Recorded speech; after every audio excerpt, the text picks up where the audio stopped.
This episode is brought to you by Indeed.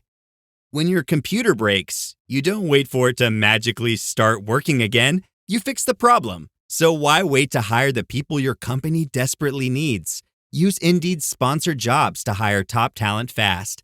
And even better, you only pay for results. There's no need to wait. Speed up your hiring with a $75 sponsored job credit at Indeed.com/podcast. Terms and conditions apply. I realized that there was a huge shortage of mental and behavioral health providers here in the state of Nevada. And so I started trying to figure out how we could use that video connectivity to be able to increase access to mental health services. Welcome back, folks. It's about payroll. We have another guest for us this week. My man Keenan Hart, not Kevin Hart. Don't get crazy. My man Keenan Hart. But before we get into that, how you doing, Walt? What's good, man? Man, it's another day. This year is almost done. It's almost a holiday season. He said this year's almost done. It is. We're going to look up until it'll be 2025, man. No doubt. It's definitely.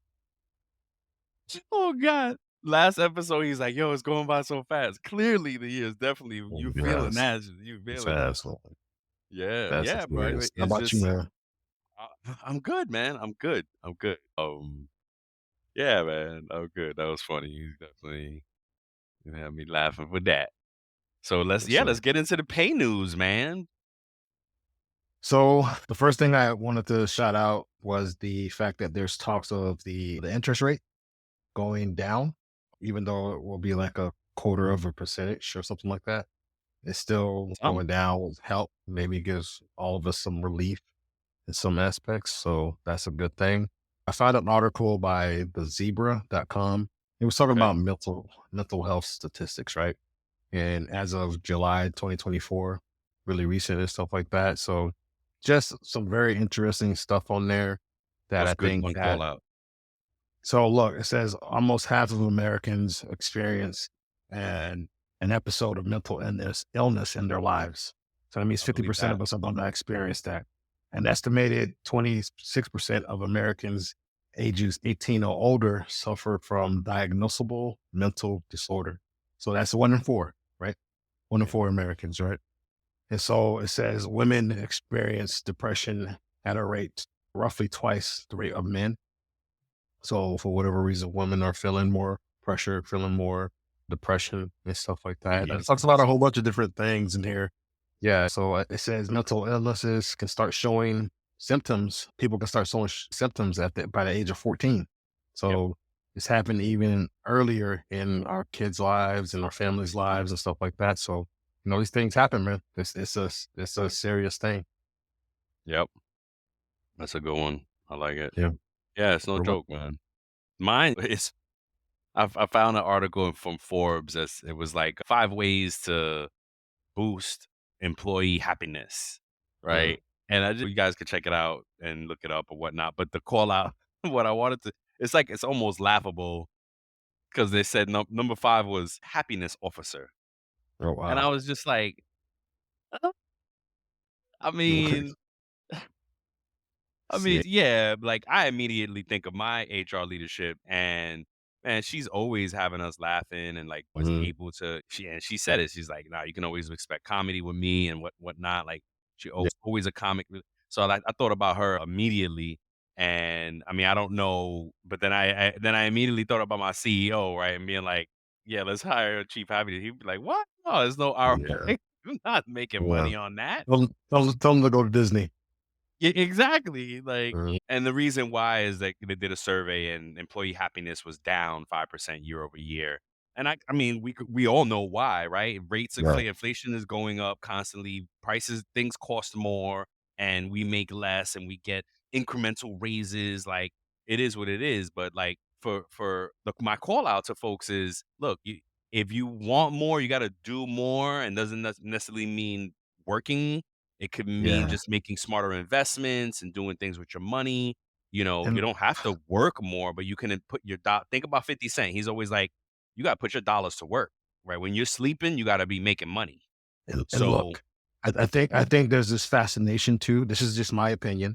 I don't know if there's any stats about it or anything, but I think there's a fascination with wanting to have that quick breakthrough or get that fast money or Mm-hmm. have that fantasy life. Like, hey, Yes. I win the Powerball or win the lottery. Yes. I get Yes. that job, that 6-figure job right out of school or my certification, Yes. whatever it is. And like, right, it's the perfect environment. It's perfect. Like it's Mm-hmm. that perfectionism that I Yep. think a lot of us are chasing. Oh, yeah. And that's the dream, right? Instant, That's the instant satisfaction. yeah, And that's yes. There become you go. more of a Yes. thing with the age we live in because everything is Yeah. on your phone. I think about the comedian who was like, Amazon, we want it quick now. Give it to me before I even order it. Like you want it things Yes. so quickly, that there's and that's it. That's the why. Like, but look, Yep. so people are gonna be, it makes sense that folks are upset year over year and employee. You got to do more for yourself though. You cannot depend on your partner or your job for like the things around you cannot be your happiness. Like drive, like you're not gonna be instantly happy because oh Yeah. my gosh, my job is great or oh my gosh, my partner is great. No, like you have to create your own happiness, and I understand it more now as I'm older, but because I've Yeah. been reading this stuff for years. But anywho, man, before we get into it, Keenan, man, let's pay the bills. Yes. And shout out to TrakGO. TrakGO has introduced an innovative new feature designed to simplify time tracking for both exempt and non exempt employees. This feature aligns with the recent changes in the Fair Labor Standards Act for salaried employees. By automatically calculating standard 40-hour work weeks and accurately determining overtime when necessary, Time Track Go ensures precise employee time while maintaining accurate PTO balances. Additionally, the system can identify instances where non-exempt employees may not have reached the 40-hour threshold. To learn more, please contact Time Track Go at 888-321-9922 or visit www.timetrackgo.com. That is TIMETRAK go.com. Let's go. Let's go. And then we're going to get right into it, man. We have a great guest for you today. His name is Keenan Hart. He started his first company back in 2014 with a mission to increase access to healthcare in Nevada. What began as a quest to bridge the communication gap between healthcare providers and patients has evolved into a thriving tech company powered by the simplicity of SMS. From generating over 6 million in revenue to having over 8 million SMS conversations, Keenan's journey is a testament to the power of keeping communication simple. We explore how his company, through services like Francis Connect and AI-driven Francis AI, continues to revolutionize the way business engage with their customers. Join us as Keenan shares his experience, his lessons learned, and the hustle behind building a company that's making a real impact in the world.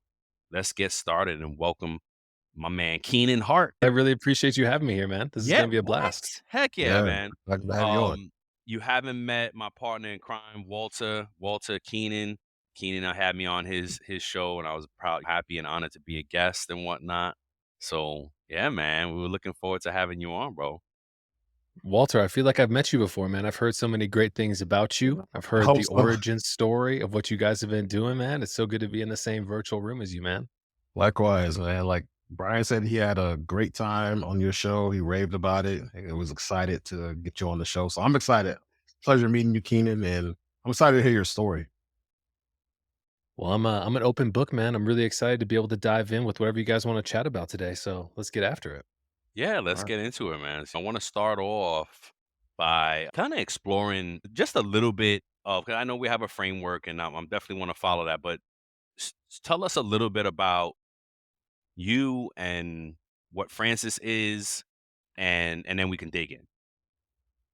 Well, I think it's really important to kind of start where it all started for me. One of the things that I've recognized as I've gotten a little bit older is that I've been able to take advantage of things that the men in my family lineage before me never even could imagine was possible. Now, my first name is Franklin. I go by Keenan, my middle name. I'm named after my great grandfather, Franklin, who was a sharecropper from Arkansas. Now, one of the things that I wish I would have been able to explore more of was the sacrifices that he went through just to put his family in a position to live a healthy and safe life. Fast forward to my grandfather, a guy named Hars Lee, was put on a train at the age of 7 years old with his three younger siblings in Arkansas and said, "Go meet your uncle in Washington State. Here's the equivalent to $100." Gave it to my great aunt. She took 50 of that 100, put the kids on a train and said, "Follow the route all the way through California up to Washington State." Ran out of money halfway there, had to beg, borrow, and steal to be able to make it all the way to Washington State at the age of 7. Showed up in Washington after going through that long journey across the country and had to find his uncle. Ended up settling in an agricultural town called Yakima, Washington, where my father was born. My mother was also born. My father was an entrepreneur who started up a whole bunch of different businesses, started in the banking space, and really instilled an entrepreneurial spirit in me. Now, when I was graduating from college, I was looking around. I was working a dead end job in the back of a warehouse, moving around furniture, office furniture, cubicles, chairs, desks, big conference rooms. And I looked around one day as I was getting my check, and a guy came up to me named Dion and said, "Hey, man, if you just hold on for another year, you're going to be eligible to get a raise and you'll start making good money like the rest of us." And in that moment, I realized that I was going to have to figure out a different path in life because the trajectory that I was on was going to mean I was going to end up in the back of a warehouse at the age of 40, just like my man Dion here, talking to some other young kid who's just coming in for a summer job or an internship. I went home that day. I engaged my dad. I said, "Hey, man, I want to be an entrepreneur just like you." And he said, "What do you want to do?" And so we sat down across from a table from each other, literally one on one, and we started figuring out what type of business do you want to build. And so in 2014 is right around when this started.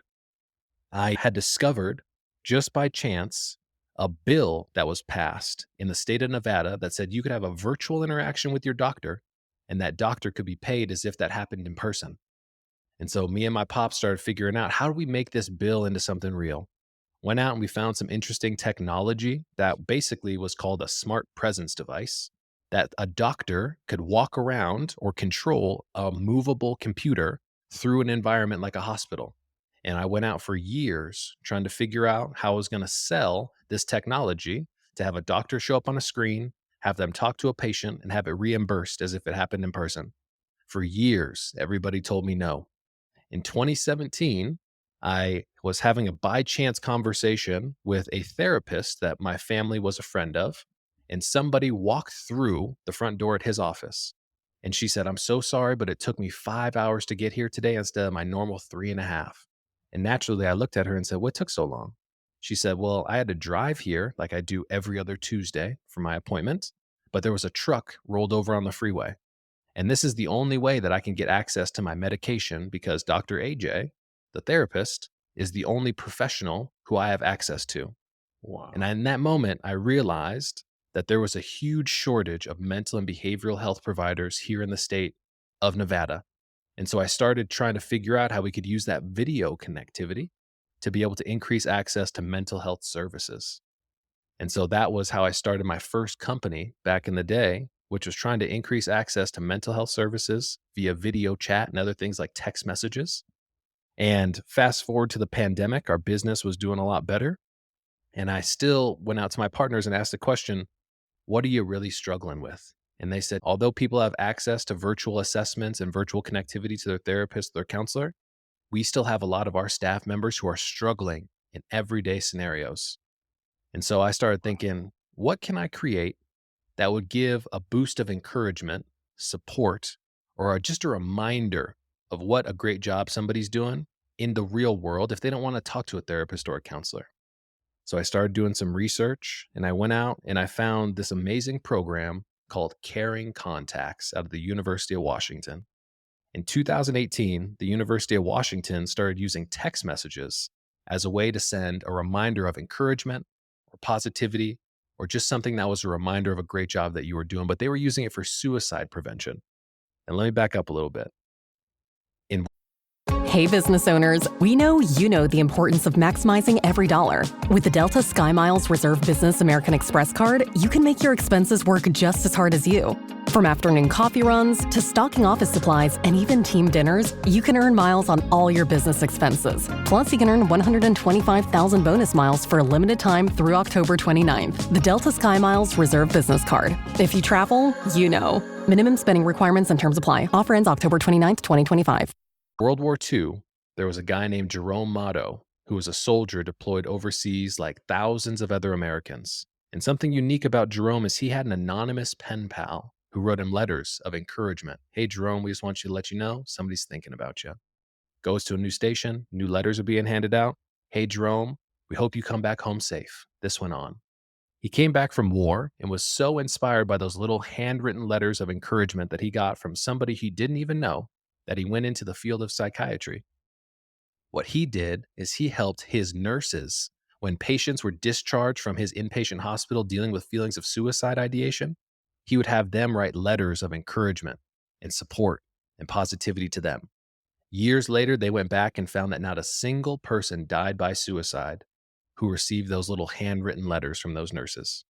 Flash forward to 2018, the University of Washington said, the modern day handwritten letter is a text message. Yep. Now, we're not just, when I started thinking about how I was going to support my partners, it wasn't just suicide ideation. It wasn't just depressive episodes, but it was feelings of stress, feelings of inferiority, feelings of anxiety.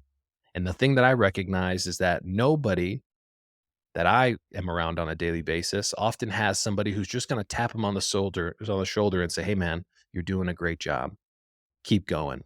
Remember, you're a human being, not a human doing. How can you find time today to simply just be? And those are the type of reminders that turned into Francis. And we get paid to basically spread positivity and encouragement in the form of text messages to as many people as we possibly can. And that's been kind of my entrepreneurial journey. To wrap it back to my great grandfather, one thing I recognize is that the men in my lineage that came before me overcame such hardship when it came to sacrificing their time and their work and the effort that they put in every day. But one of the last obstacles that kept us from truly being free was the ability to have conversations about our mental health, and was to take off those invisible chains and invisible shackles about the things and limiting beliefs that we believed in. And so one of my missions is to spread more awareness around mental health, how we can use things like text messages to give a reminder of encouragement that more people need in the world today. Man, that is powerful. Powerful, Keenan. Thank you for sharing that with us, your story, your lineage, and the fact that you're doing this to help people. Not a lot of people are doing that. Like, you're doing something that you love to do, which is helping people. And it's also something that's you're able to make a living off of. So I just want to extend my thanks and appreciation for you doing that, because a lot more people could be doing that. So I'm glad that you're pioneering that. Word. Well, it really means a lot, man. I really appreciate the encouragement. I think we could do a lot better by, as men, honestly, being willing to encourage each other a little bit more.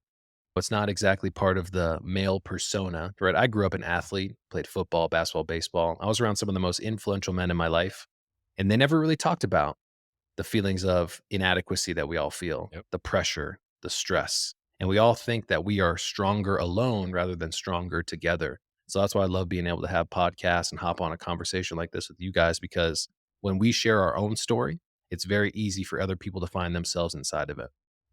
Yo, for sure, man. I mean, that's one of the things that's really special about, I think, me and Walt, because we always telling iron sharpens iron, iron sharpens iron. We always, helping each other out through difficult days, things like that, sending each other a note like, yo, hang in there, blah, blah, blah. And it makes a difference. And Keenan, would you mind it? I was blessed with a subscription from Francis. Would you mind if I shared my post, like my text message from today? Of course, brother. This is an example of Francis. And so Keenan, I was on Keenan's show, and on his podcast, and through our conversation, he was moved to bless me and my daughter with a subscription to Francis. And I gotta tell you, like, I'll ask my daughter every now, hey, you still get the subscription? She's like, yeah. She's like, I'm not gonna lie, it really hits. It really like makes my day some days, and it's on time. So today's is, if you're, for me anyway, if you're constantly thinking about what you don't have, you'll see all that is lacking. If you're thinking about all that you are grateful for, you will see the abundance and gifts. What are you grateful for today? So and I read it every day, and I'd be like, oh man, wow, like it's so on time. It's like I don't know if you grew up in the church, but like I've had my time of going to church and things like that, and like when you actually trying to read the Bible, read like the word, you find like randomly find the word that's on time, and you'd be like, wow, that message was on time for me today. And that's how I feel like it's like church for me through those text messages, and it's super helpful, man. And I appreciate that, and yeah, still looking to help you expand on that, and love. And I like when you hit me up for the show, I was like, yeah, man, like, oh, I was so happy to have you on. But so now let's build on that, right? So you talked a lot about the entrepreneurial piece, and now tell us a little bit about the evolving landscape of leadership, the fast pace, the high growth settings like startups and enterprises usually have, right?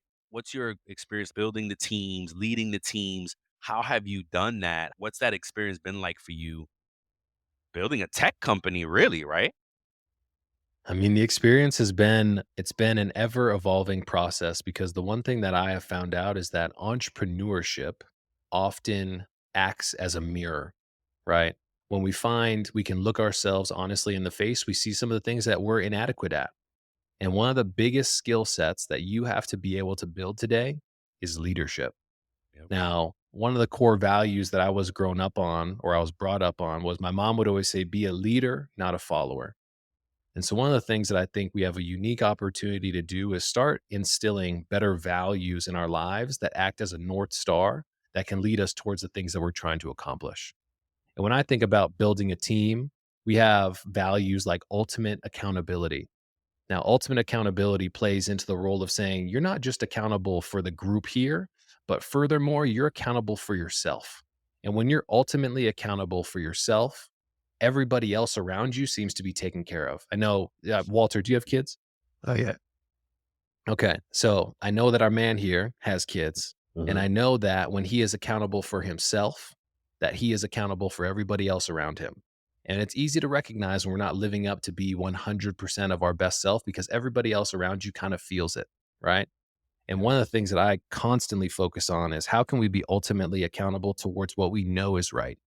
And so when I'm trying to think about building a team, I think there's a unique opportunity.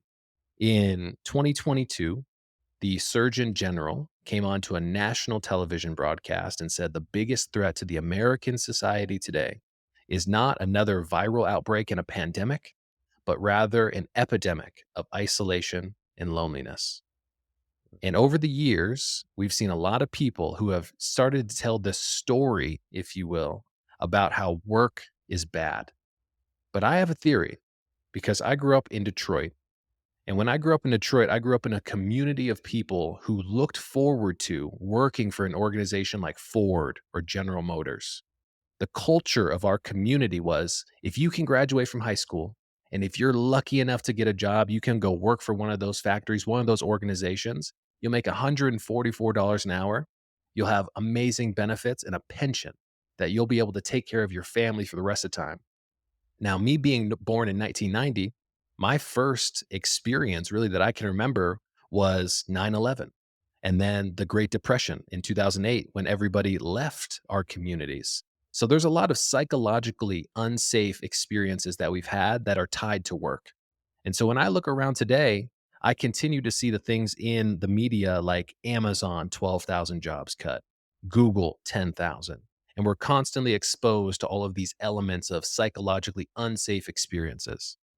I think because we are so isolated in our personal and our own individual social lives, that there is a unique opportunity for businesses to play as that safe place, as that culture, as that family, if you will, that people want to be a part of for that connection, that sense of safety, wanting to be protected. And so when I think about building a business, I'm not trying to just make money, but I'm trying to create a culture that people want to be a part of because they know that they are seen, they are heard, they are validated, and more importantly, they are valued for the work that we are doing together. And when you think about getting people to buy into something and give their time, their life, their waking hours, you have to be able to paint a vision so big that other people can find themselves inside that vision. And so when I think about being a leader, it's not just doing right by yourself, but it's doing right by the people who you lead, right? When I think about the Bible as a great example, man, talking about being a shepherd, right? Protecting your flock, somebody has to have the level of accountability and awareness to recognize that everybody's not going to be their best every day. But if you can create an environment where people feel safe, that's where I feel like true leadership is today. And I think we're yearning for that deep down in our souls more so than any other time in history, to be very transparent with you. Yeah. Wow. Yeah. No doubt, bro. No doubt. Yes. Yes. Very well articulated, and it resonates with us. And I want to ask you about the mindset that goes into this entrepreneurial role and this leadership role that you're talking about, and how you can continue to grow in the future. Well, I'll be honest with you guys. When I came home at the young age of, I think it was 6 or 7 years old, I was leaving second grade and I said to my mom, "Mom, how much longer do I have to do this whole school thing for?" And she laughed at me and said, "Man, you got a long way to go, so just stick with it." I was never a good student. I was never into the education process. I hated school. It was literally one of my worst enemies. It wasn't for me. I didn't learn the same way everybody else learned. I always struggled. I had bad reading comprehension. I was never good on tests. I was getting C's and D's my entire academic career. But I did make the honor roll of my last senior semester in high school. And that was a great experience for my family. But when I started thinking about the things that I wanted to accomplish in life, I started thinking about the skills that I needed to develop, right? Being able to have tenacity to stick things through, consistency, thinking about all these things that were going to help me become a better entrepreneur. And I realized that after school was done, that's when the real learning started. So I fell in love with personal development, reading books like Atomic Habits by James Clear, learning about how small habits, if you stack them over time, can build into something great. And I had a mentor say something to me when I got out of college, really, because I was an athlete my entire life and I always dreamed about going pro in baseball. But I went to a school in South Carolina called Coastal Carolina in Conway, South Carolina, right outside of Myrtle Beach, played baseball there, ended up getting hurt, redshirting, and then honestly falling out of love with the game. And as I fell out of love with the game in my early college years, I recognized I went through an identity crisis. And I had a mentor who said, "Keenan, someday you're going to have to decide to go pro in something other than baseball." How do you top your love for your cat? With a cascade of decadent savory gravy over a mouth-watering mousse pâté. Fancy Feast gems. 2 gourmet pâtés in one convenient pack. Simply peel and plate to reveal a pyramid shape that makes eating delightful and pamper her with an experience as extraordinary as she is. Turn the everyday into the extraordinary with Fancy Feast gems. And in that moment, I asked myself a question: what can you become the best that you possibly can? And I've heard other people make the analogy of like, I feel so bad for athletes who are in their young 20s, because unless you're LeBron, by the time you get into your early 30s, you're past your prime. And you're going to have to go through that same identity crisis to figure out what else you want to be pro at. And so I applied my pro competitiveness to becoming the best version of myself, but also the best business person I possibly could, because I realized that my season or my time horizon to go all pro in this was as long as I was alive. Charlie Munger, all these other great leaders, you know what I'm saying? They're doing it until the end. Yep. And if I think about giving myself that air cover or that horizon, if you will, to get as many skill sets underneath my belt as possible, I felt really comfortable about maybe not being the best this year, but being the best in 10, 15, 20 years. And so my mindset really is kind of about extending my time horizon, because I feel like when you want to become the best, the only injustice that you can do to yourself is by trying to get it done quickly. And I realize that the best things in life take time. Maybe that's a belief that I have, but I also recognize that when I give myself more time and I focus on my trajectory of where I'm going, then I can enjoy the journey a lot more than just the mountaintops that I hit along the way, if that makes sense. Yeah, Yeah. heck yeah. Yeah. Heck Absolutely. yeah. Wow, bro. Good. Sounds like you said this before. That's what's up, man. So gosh, so okay. So Let me riff on that a little bit. So there's a guy, I listened to a podcast the other day. mhm. There's a dude out there, his name is Dan Bilzerian. Not sure if you guys have heard of him, but over the last couple years, this guy became very famous on Instagram. Now, I don't want to speak negatively about anybody, but he pursued things that were all about pleasure, as an example. This guy had the biggest house, he had all the cars, he had 10, 15 girlfriends at a time, and that's why he became famous. And I was Uh, listening to a podcast about him the other day where he said, one of the things that I realized is just like any other addiction that we have, when we start becoming addicted to pleasure and fulfilling those instant gratification needs, at first, you need something that makes you feel great. And then that same amount of that same thing makes you feel a little bit less. And then eventually you feel terrible unless you have your thing, but eventually it all becomes numb. And he said, one of the things I wish I would have done instead of racing to the mountaintops of my life and saying, I need the jet, I need the $20 million house, I need the 16 girlfriends, I need all this, is I wish I would have paid more attention to my trajectory rather than where I was going. And the trajectory of saying, here I am today, and in 10 days or 20 years, I'm going to be there, and you're still on that climb, that is way more fulfilling than any other accomplishment is, right? Getting things or having things is not the thing that's most fulfilling. It's the process of getting them. And I yeah. continue to hear these guys who are super successful in the eyes of society talk about money never made me happy.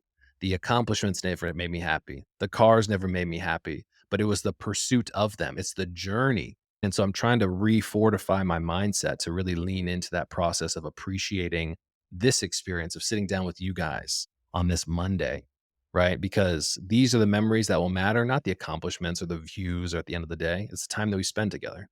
No Yes. doubt. No doubt. And we were Yeah. it's so amazing, right? Because we put our notes together separately. Well, we'll pick something out, we prepare, and then we get our little notes. So you'll see when you hear the episode, we talk about right before you got on, we were talking about instant gratification and how folks just like it's all about that instant gratification now, and folks don't enjoy the journey, don't even realize they just need it now, now, now. So now look, it sounds like, oh wow, you've been very successful. But what about you inevitably had to have setbacks, quote unquote failures? How have you dealt with those along the journey? The process of failing is learning your lessons. I had a mentor one time tell me that failure is a prerequisite to success. Absolutely. When I was growing up, and the reason why I hated school so much is because we've demonized failure. Hmm. You know what I mean? You were made fun of. Your teachers looked down on you. Your parents are like, what happened here? You didn't learn anything. You're not doing a good job. That failure has always been demonized. But as I got older, I recognized that I am separate from the results of what happens. And once again, the only objective is to keep on going. I mean, you hear amazing leaders and amazing people who are accomplishing amazing things always talk about the process was, I failed on this. So when I came across it a second time, I didn't make that same mistake. And I feel like we have a terrible relationship with failure instead of recognizing that it's a prerequisite to being successful. The more you fail, and if you don't die in this, have you heard the saying, like, what doesn't kill you makes you stronger? Yeah. Yeah. Yep. It's exactly that. And I don't know why we have such a tough time really conceptualizing that process. I'm not sure if it's the story that we tell ourselves, it's the pressure that we have from people around us, or if it's that internal voice that we believe is us that kind of tells us we're not good enough or we're not adequate or somebody's going to make fun of us or what do they think?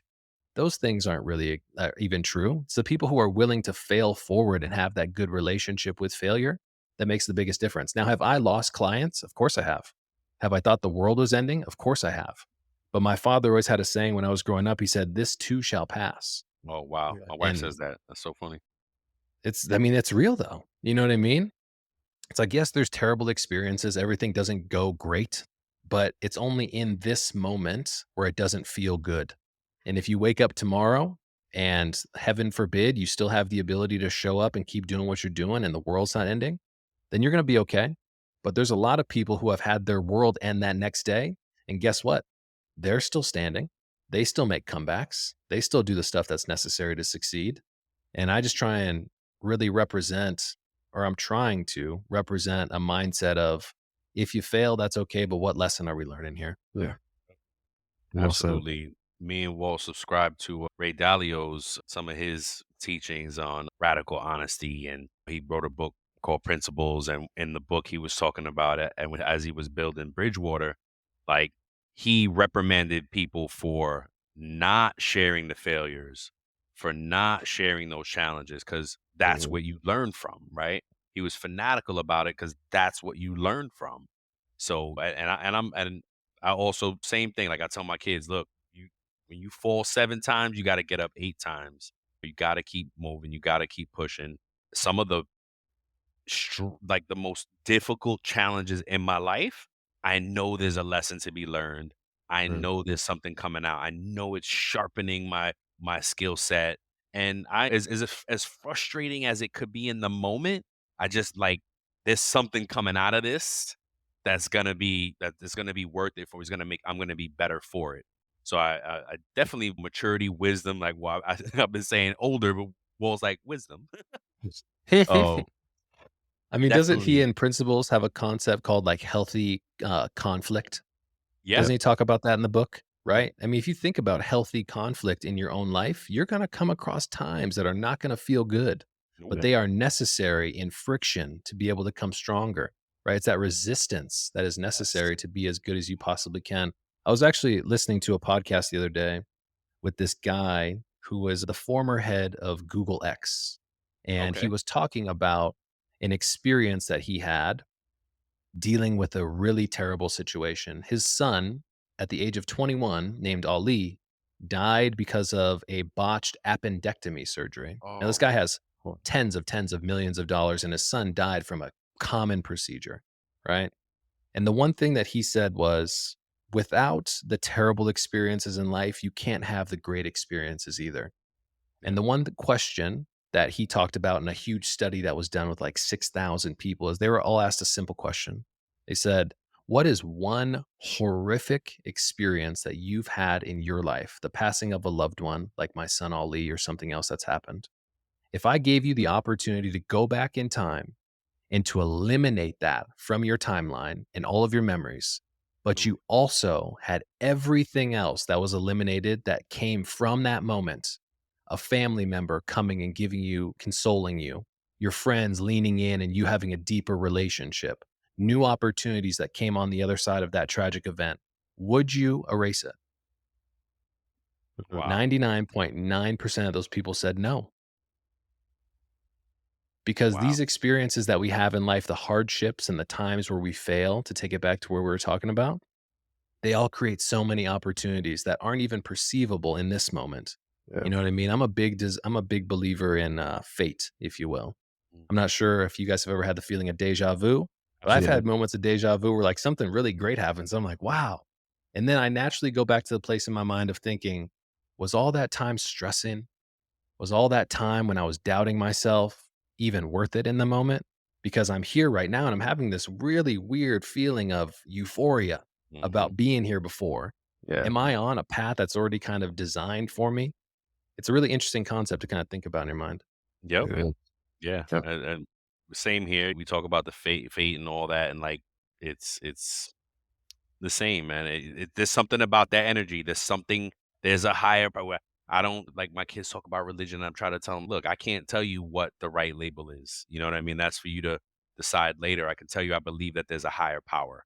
There is some energy that governs. Karma is real. What you put out is what you get back, right? How you do anything is how you do everything.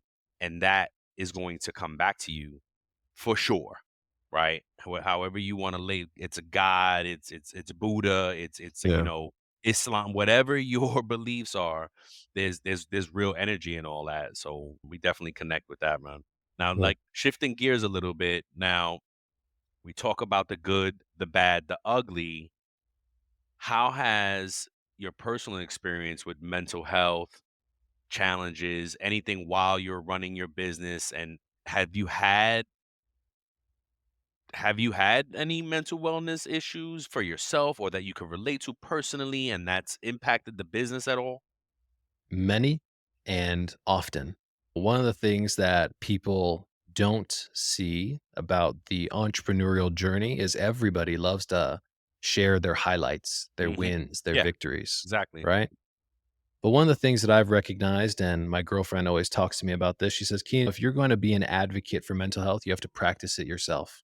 I fall Oh, trap very transparently as a guy of not often expressing my feelings of inadequacy or my needs for validation. And this is one of the first times I've really talked about this publicly, to be very transparent with you guys. It's a really tough journey when you are walking a path of trying to consistently inspire others, when you're somebody who is on the other side of a brand like Francis that is all about spreading positivity, you often have to justify the times of not being okay. This episode is brought to you by Voco Hotels by IHG, where you should prepare to be charmed. From Chicago to Myrtle Beach to Saranac Lake, each Voco in the U.S. has its own local flavor and unique detail. Our hosts welcome you with little extras, and you'll find rooms for catching up on me time and full-service bars and restaurants that are perfect for us time. Come on in and live the Voco life and book your next stay at vocohotels.com. VOCO hotels.com. And I think it's really been difficult for me. And it's actually part of my origin story with Francis. So back in 2017, we were doing the stuff with telehealth, right? And this is 3 years before the pandemic. And so me, as a 26, 27-year-old kid, am going into healthcare systems and trying to convince a chief medical officer, a chief nursing officer, a CEO of a hospital system that there's going to be a future for this virtual interaction thing in healthcare. And for years, everybody told me, no, never going to happen. Doesn't make sense. Nobody wants to do it. Patients will never do it. I can never get my doctors to do it, XYZ. And after a while, you can only have so much belief in an idea when you're trying to convince people who are making decisions and they're kind of laughing you out of the room. So at the end of 2017, I just turned 27 years old. January 1st, I sit down and think about, what is my New Year's resolution going to be? And I said, Keenan, the only thing that you're going to be able to control, even your business wise, is your mindset. And so I took it upon myself to say, every single day this year, I'm going to hop on Instagram and I'm going to put a little story out in the morning that says, hey, today's going to be a good day. Do what you can do, but just remember, you're going to be all right, right? Just little innuendos and little messages for myself. Something amazing happened 50, 60, 37, 162 days in. I had friends who had started reaching out to me and saying, hey, man, I never told you this, not to my face because we're hanging out all the time, but in text messages and DMs. I look forward to your message every single day. I've been Wow. going through some really tough times, and I feel like you've been writing these messages directly to me. And in that moment, I realized, although we may manage this mask of everybody being okay and talking about here in Vegas how we're partying in the clubs and we're having a good time with each other, everybody's feeling a little bit disconnected, and maybe we need a little bit more encouragement. And so that really kind of informed Francis years later and me building the SMS stuff, because I had lived experience in the fact that if you put out messages of positivity and support, even if they're for yourself, other people are going to find their story inside those messages. wow. And so that was my first adventure into saying, I mean, if I can do this for myself and other people want this, maybe I can go sell it to people. And that turned into a little bit of a business. Hmm. But man, to go back, I mean, everybody deals with these mental health challenges. Over the years in healthcare, we talk about a buzzword, which is called whole person health. Whole person health is not a recognition of your mental health being separate from your physical health and your cardiovascular health being separate from your immune health, but you are a whole image of a person and everything is interconnected.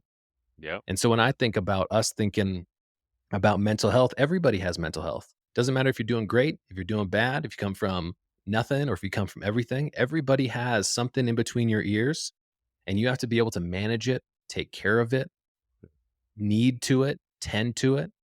And so, yeah, I've been through my tough times. I do feel down often because a lot of the times you are crazy until everybody sees you winning and everybody believes in the message that you've been trying to say. But it's not an easy road.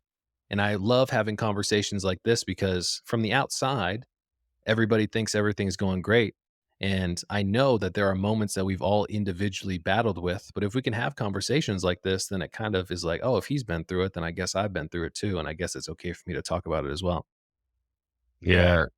Yeah, absolutely. Like Ray Dalio said in the Principles of the Radical Transparency.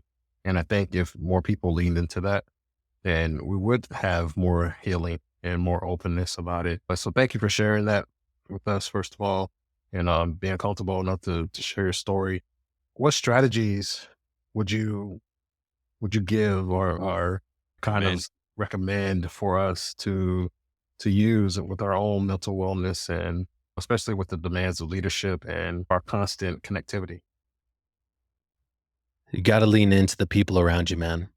When you are willing to be radically transparent and vulnerable, which is a scary word for a lot of us, I think we need to do a better job of redefining what masculinity looks like. When I think of a hero as an example, it's somebody in the face of danger or the face of uncertainty was willing to charge forward and do what was necessary to save the princess or save their friend or make a positive impact. We're all fighting these individual scary moments in our lives. And if you're willing to be vulnerable enough to reach out and say, hey, I'm going to charge straight into this, man.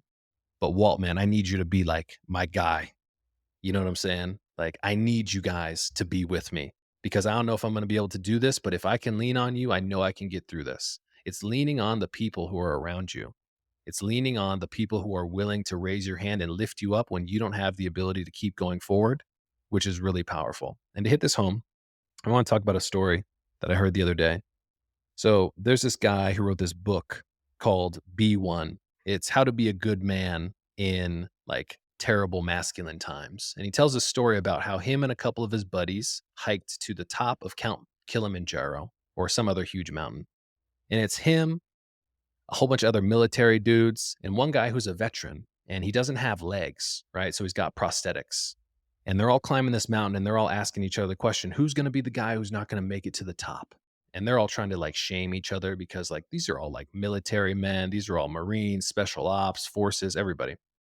And one of the guys says, I think it's going to be you. I think it's going to be you. I think it's going to be you. And as they're climbing the mountain, one of his friends pulls him aside and says, hey, Brian over here, the guy who's got 2 amputated legs, his wife told me that he had a shotgun in his mouth 2 days before coming on this trip. And if he doesn't make it to the top of this mountain, we're probably not going to see him again. So halfway up the mountain, Brian is exhausted.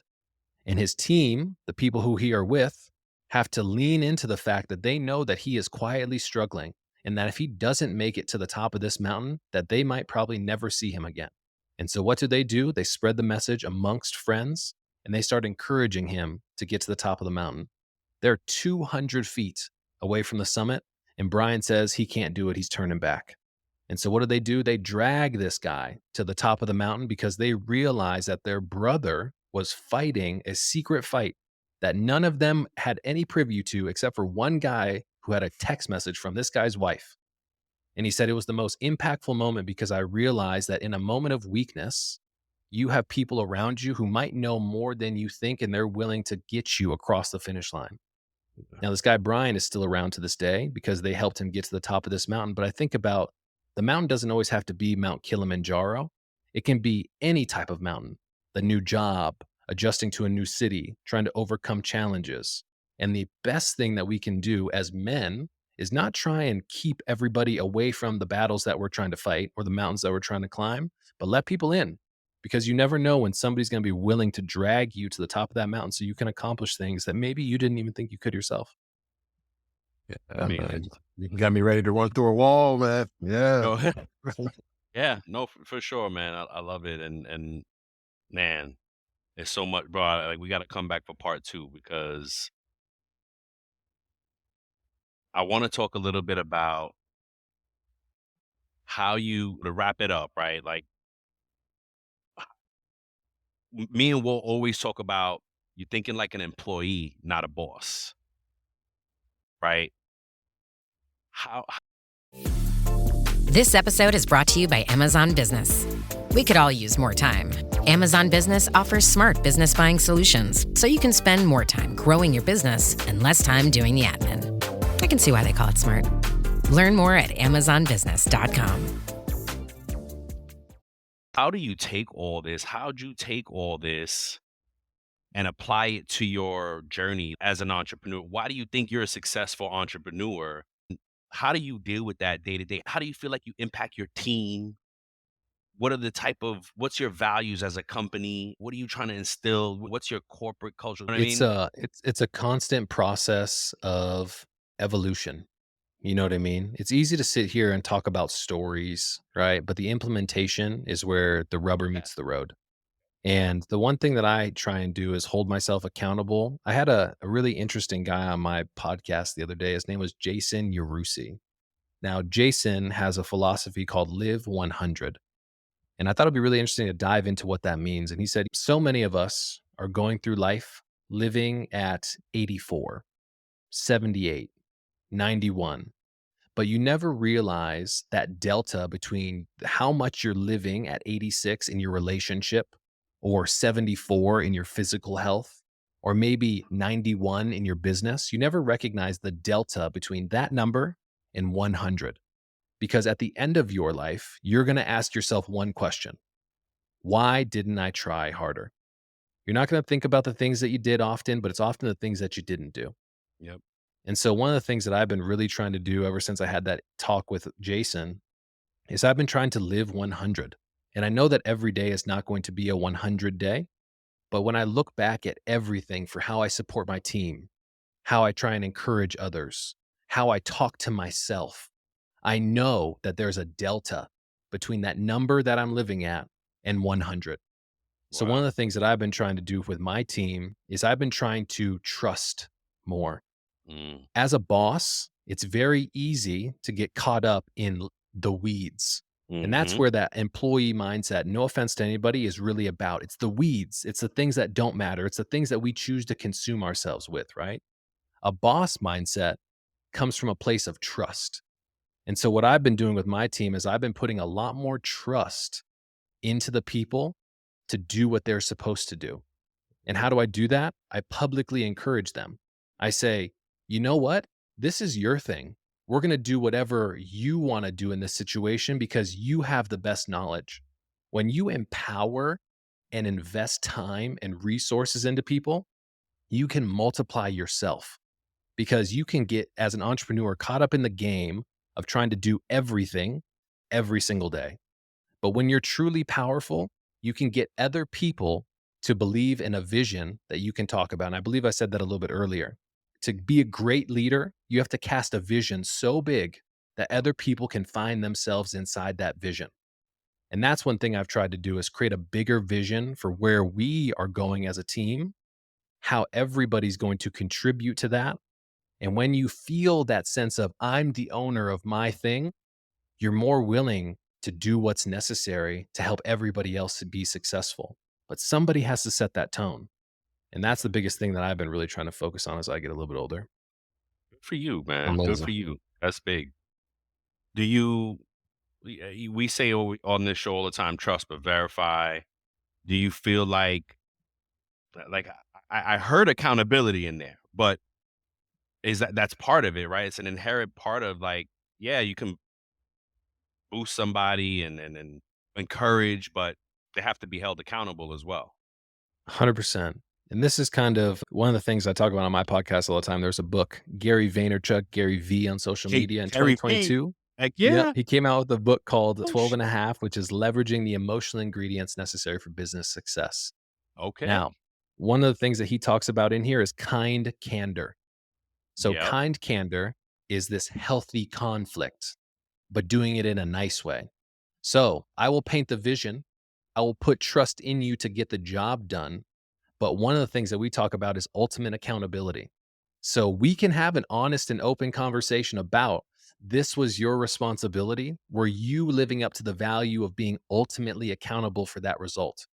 If you can look at me and say that you did, that's one thing. If you can look at me honestly and say, you know what, I dropped the ball on this, I should have done XYZ, we're leading with that value, which is that North Star that keeps people in line to what we know we're supposed to do. Because at the end of the day, it isn't just about me, but it's being accountable to the people around you. And if you don't do your job, none of us are going to be able to do our job either. But that's a constantly evolving process, right? You got to be that coach. You got to be the encourager. You got to hold people accountable to the things that they're supposed to get done, because it's not just about you, it's about to everybody else as well. Yeah. Yeah. Yeah. No doubt, man. Yes, sir. Bro, thank you so much for coming on the show today, man. I think it's just an amazing conversation. Before we let you go, we have a little game that we like to play with our guests, and it's called This or That. And before we get into that, any parting words that you want to leave us with? Anything that you definitely wanted to share but you didn't get to? No, man, you guys are doing an amazing job with this platform. And the fact that you guys have been doing this as long as you guys have been doing this is really a testament to your tenacity and your grit. Because once Thank you, again, bro. we show up, you do what you Yep. got to do. You're accountable to each other, but you're accountable to the audience that you're building as well. And I just want to Yep. say thank you guys so much for having me on. It's really a serious pleasure. Thank you, Ken. Likewise, It means a lot. man. And again, you see how that fate thing is, right? Because and the energy, the connections of things. Me and Walt, I feel like we're always struggling through this, but we're 123 This is 123, and even if we skip a week, we still putting some content out, right? And we haven't really missed many weeks, and it we've had these iterations of evolution in these 123 episodes, and every time we hit that moment of refresh, we're like, yo, do we keep going? Is this worth it? What are we doing? Right? And then we Mm. have someone on, or someone hits us up on LinkedIn or on a side conversation that's like, keep going because you are an impact to the industry. You're doing something, like just those words of encouragement, because it's not like this is a labor of love still. There's no life-changing money in it. So that is the currency right now, right? Well, like Yep. that's the Absolutely. currency, is like you sharing that with us. You didn't know that. You don't know any of this stuff. Like Mm-mm. you sharing those stuff, man. We appreciate that, man, and it's such the right conversation to be talking about this and letting people know that during their work struggles and all these struggles, like it's keep going, keep pushing, right? Find that right happy, like, and we just said it, like your spouse, your job is not going to give you instant gratification. The Yankees and the Giants winning of game is not going to be the happiness that you're searching for. Like it's from within. You have to create your own happiness. You have to like find that balance of things to really, and it's a struggle. It's a struggle. We said Walt just gave a stat. 50% of, or somebody just said it, right? 50% of people like struggle with that mental wellness on a day to day. So thank you, bro.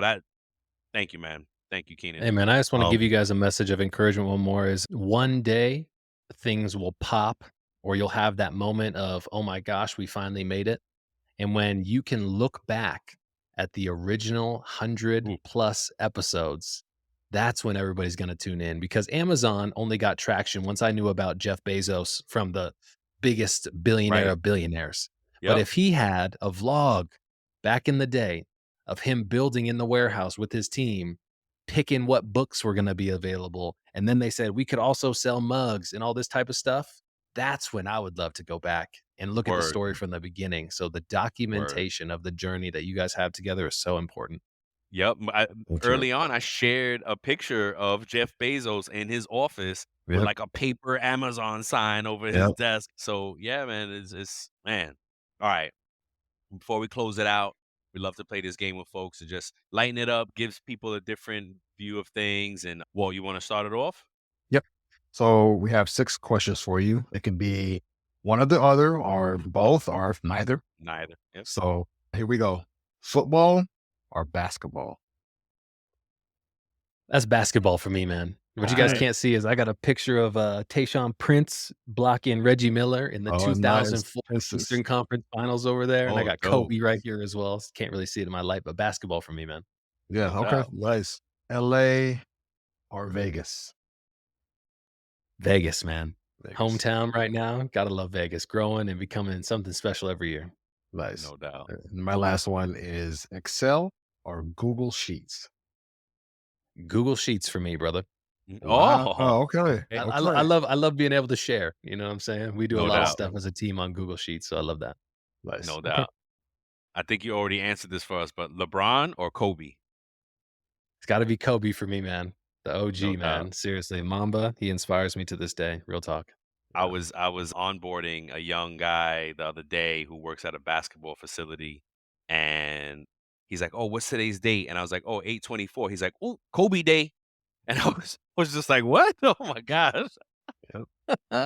Oh man. Next one is remote or hybrid. I wish I could do hybrid.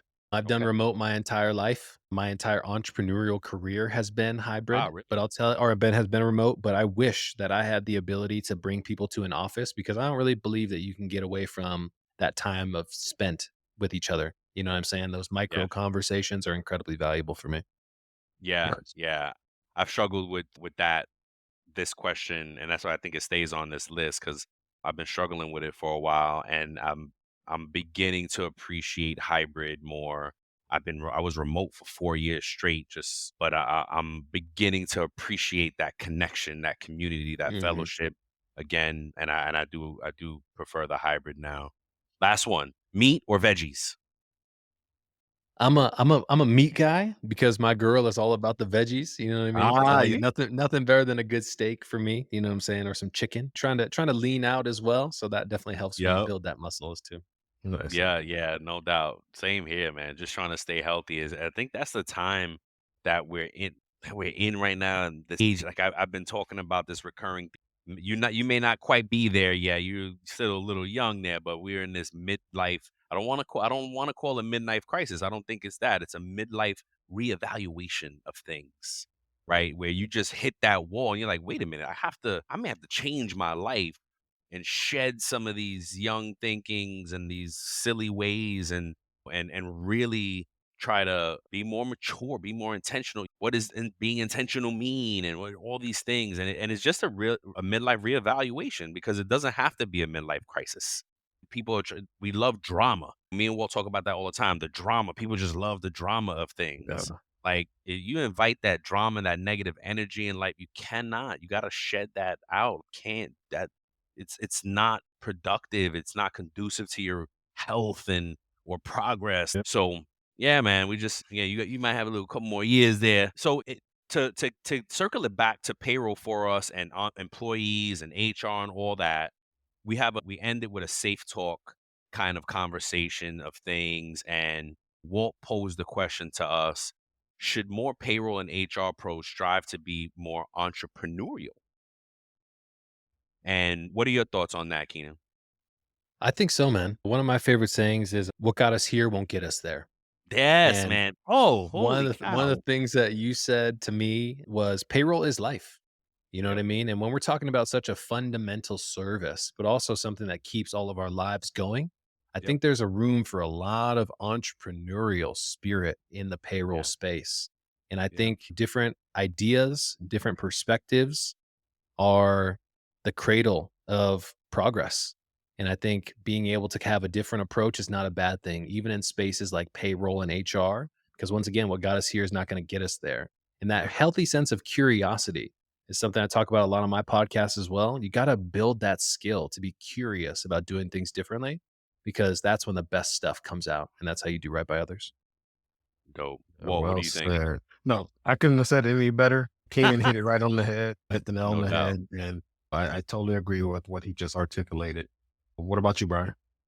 Yeah, no, for sure. Already know that's how we got here. We Mhm. started this with trying to build an app that is still on the horizon and just with bootstrapping things and trying to come up with different solutions and creativity. So yeah, entrepreneurial has been part of my journey since I mean, shoot, I talked about it on the show with you, and since a young age, man. So yes, I think, and again at the beginning of this show, how we talked about how things were so expensive and inflation and da da da. Oh, by the way, the article that I covered in the beginning was 5 ways to boost employees' happiness, because year over year, employee happiness is down 5%, right? I'm sure these stats like crazy. So it's like, yeah, of course, because things are getting expensive. Raises are not it. It's always like a 3% cap in businesses and corporate and da da da. And it's like, look, if you want more, you got to do more to get more. You know what I mean? It's, again, no one thing is gonna fulfill you and solve all your things. You got what you put in is what you get out. Yeah, absolutely. I think everybody in every phase of life should have a little hustle, a little grit, a little that entrepreneurial spirit, and whatever you're doing, or entrepreneurial even, right? You can be an entrepreneur in your company and help to spread. How are you helping your company make money? So, yeah, man. And before we go, Keenan, how can people find you? What is the name of your podcast? Where is it? Where do we listen? Yeah, man, you can come over to YouTube. You can search my name, Keenan Hart, KEENANHART, the Heart and Hustle, HART and Hustle podcast. I'm really talking to a lot of different leaders that I feel like represent that intersection, which is super important, of heart and hustle. And I've recognized that that's really kind of the way to stay sustainable in this chase for personal greatness that we're all seeming to accomplish as well. I love it. Awesome. I love it. Dope, man. Look, it was a great episode, man. Thank you for making the time for us tonight, man. And I appreciate you. Go check Keenan out. He's got some amazing episodes out there doing great things for us. Sign up for the Francis. Get your company to get on that Francis tip. Employees need those imagine if your employees just got a word of wisdom every day to just help you get during the day. That mental wellness, and leaders need to set the tone for a safe place for mental wellness. And Keenan and Francis can help with that, man. Thank you, bro. We appreciate you, man. Absolutely, guys. Really appreciate you having me on. No doubt. And good night, everybody. And we love you, man. Peace. Peace. Before we sign off, here are a couple quick things. Don't forget to follow It's About Payroll on LinkedIn, and It's About Your Paycheck on Facebook and TikTok. Thank you for being part of our payroll community, and thank you for being a part of this journey with us. Until the next time, keep learning, keep growing, and most importantly, keep going.